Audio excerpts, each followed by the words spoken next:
On my kicker tonight, the Southern African nation of Zambia never fails to fascinate. Early this week, Zambians voted out a sitting president. And I find it fascinating because Zambians make kicking out of a president such a normal occurrence. It is a fascinating presidential story that began in 1991 when, against all African taboos, they sent home the country's founding father, Kenneth Kaunda, through the ballot box. Put simply to the Kenyan context, that was the equivalent of voting out Mzee Jomo Kenyatta. The ejection of Kaunda from the office marked the beginning of what in most other African nations would amount to presidential absurdities. Let's start with the defeat of incumbents, that is, sitting presidents, something which even here in Kenya is still considered something of a political abomination. Observers of African presidential politics hold it religiously that sitting presidents never lose elections.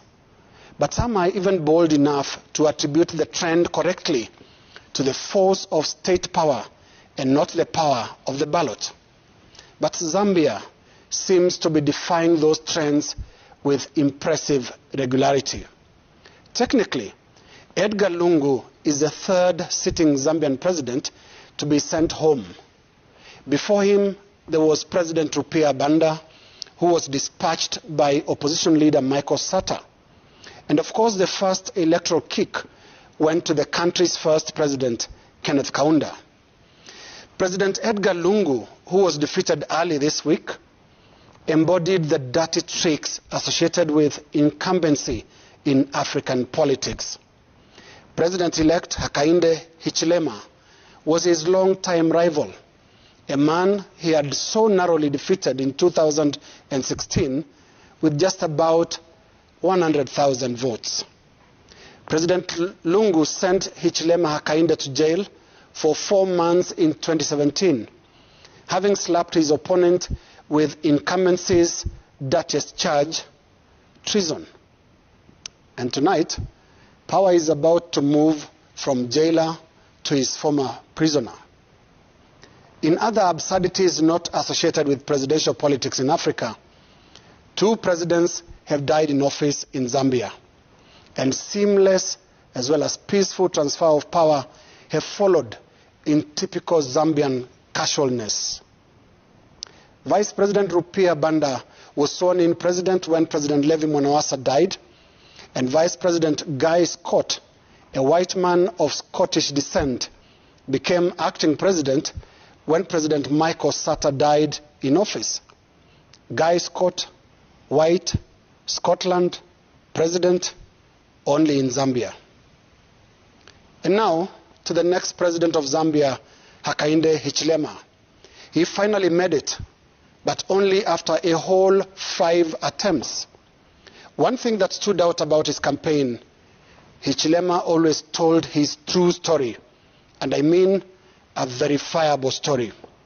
He told voters who he is, what he stands for, and how he became one of Zambia's richest men.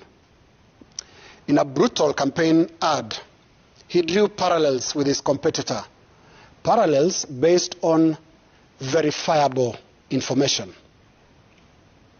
Of 2 professionals.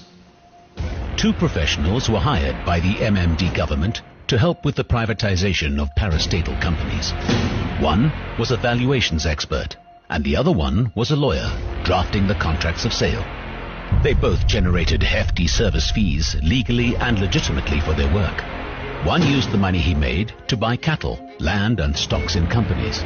His cattle multiplied and his stocks grew. That's how he became a millionaire.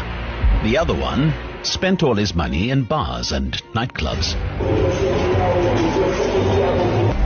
I don't drink with him. Such that by the late 2000s, he was broke and even swindled a widow out of her 36,000 kwacha inheritance. Zambians, I ask you, which of these 2 is smarter? Which one would you prefer to be your president? The one who multiplied his wealth, or the one who went broke? The one who went broke has now made the country broke too.